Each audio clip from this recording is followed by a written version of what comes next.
Hey everybody. This past weekend, my family and I went on a drive up into the forest in McGaffey.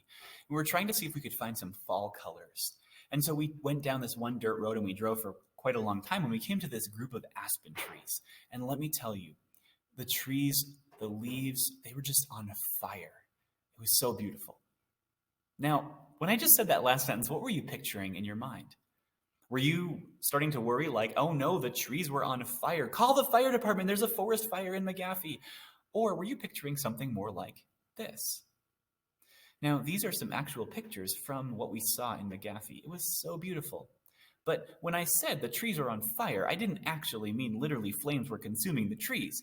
What I meant was I was trying to emphasize to you just the power and the beauty and the brightness of these yellow and orange leaves and just how bright and powerful they were as comparing them to flames of a fire. And we do this all the time, right? We say something, we don't actually mean the surface level of what we say. We mean something a little bit deeper. And that is another kind of literary device that we're going to talk about this week. It's called figurative language. Think about this iceberg as an analogy of language for a second. And let's say I say something like, it is lunchtime. Well, when I say it is lunchtime, you're probably going to take me literally. You are going to actually listen to the exact words I say and take those as if I mean it's lunchtime.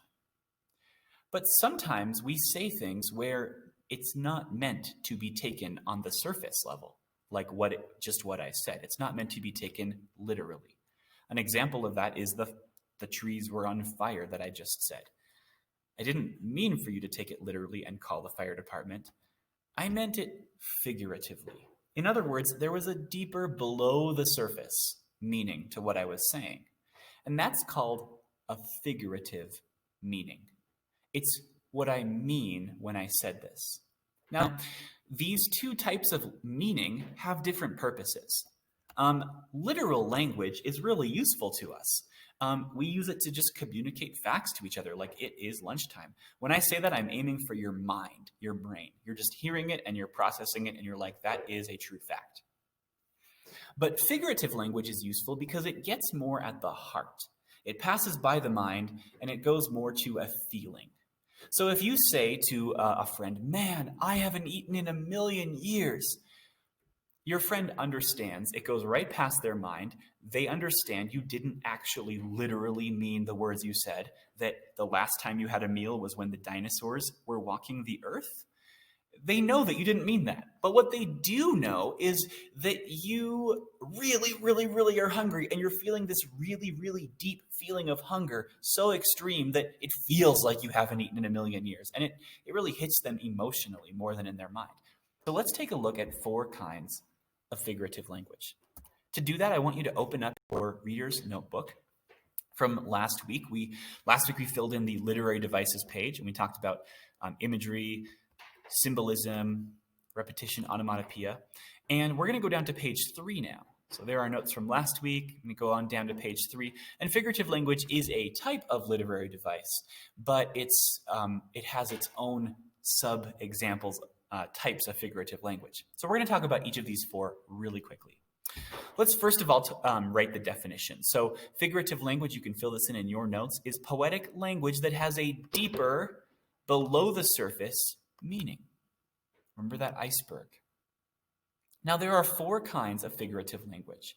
Let's start with number 1, the simile. Now a simile is a comparing tool. It's when you want to describe something, so you compare it to something else, and you use the words like or as. Hey, you like impressions?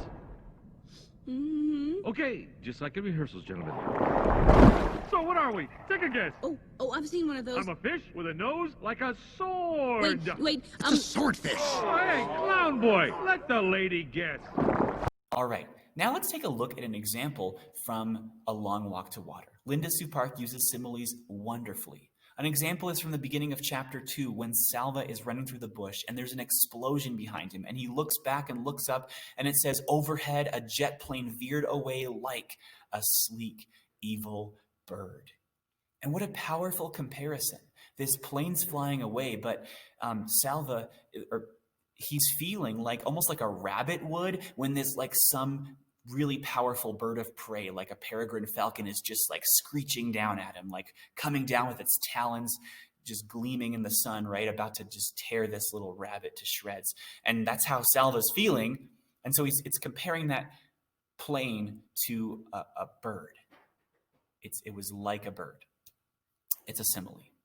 All right, number 2, let's look at metaphors. A metaphor is another kind of figurative language that's related to a simile because it's another comparing tool. But what it does is it makes the comparison directly. So it compares two unlike things, and it does not use like or as. How are we gonna leave? Well, he's got a plan, right? Or is that another thing you made up? I have a plan. I have a plan. Cease your yammering and relieve us from this irksome confinement. Yeah, I'll have to agree with the walking thesaurus on that one. Do not ever call me a thesaurus. It's just a metaphor, dude. His people are completely literal. Metaphors are gonna go over his head. Nothing goes over my head. My reflexes are too fast. Here's the example from A Long Walk to Water. This is when Salva's walking through the bush and he and the people he's with run into some SPLA soldiers. And the soldier comes up to Salva and like puts the barrel of the gun right in Salva's face. And it says, Salva felt his knees turn to water. Now, this doesn't mean literally that his knees were turning into actual water. But if you think about like ice, it's solid and strong, but when it starts to melt into water, it just pools on the ground, right? Water can't hold anything up. And so it's almost like Salva's knees were made of ice and they're starting to melt. And they're just pooling away into water. And but what it's saying is, it's giving us this image of his knees are becoming weak and they're about to give out on him. He's just about to collapse onto the ground. All right. Let's look at number 3, personification. This is a cool kind of figurative language. This is when you take something that is non-living and you give it the characteristics of a living thing. And to help you remember that, the word person is actually in personification. So in a sense, you're taking something that's not a person and you're making it seem like a person. Liz, you nerd, cough if you're in here. I took Mucinex TM for my phlegmy cough. What about Rob's dry cough? Works on that too, and lasts 12 hours. 12 hours? Who studies that long? Now let's take a look at an example here from A Long Walk to Water. This is in the first chapter when Salva's sitting in school. He's listening to the teacher's lesson, but his mind is wandering. Now that phrase is a common figure of speech that we say, my mind is wandering. That is personification, right? Your mind actually doesn't have legs and shoes. It can't actually get out of your skull and start walking like a person would. But we say that it is. What we mean is that your mind, your thoughts are going off somewhere else than where they should be. So it says here in chapter 1, he was letting his mind wander down the road ahead of his body. Meaning he had to keep sitting in class. It wasn't over yet. But his mind was thinking about what was going to happen when it was over and how he was going to walk home. His mind was already going there. All right, number 4. The last type of figurative language we're going to look at today is called hyperbole. It's a fun one to say. It looks like hyperbole, but it's hyperbole.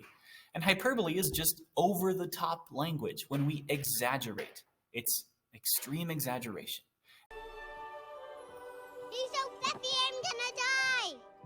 So an example from this is in chapter 1 as well, when Salva's thinking back to when he and his brothers would hunt for birds and they would roast them over the fire. And the bird is sizzling and the meat is cooking. And it's like, finally, they couldn't wait even 1 second longer. Now, could they wait 1 second longer? Yes, of course.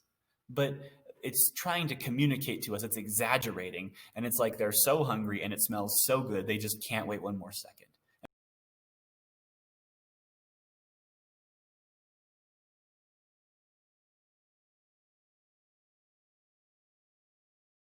All right, those are the 4 types of figurative language that we're going to look at least right now. And we're going to keep our eyes out for them as we continue to read A Long Walk to Water.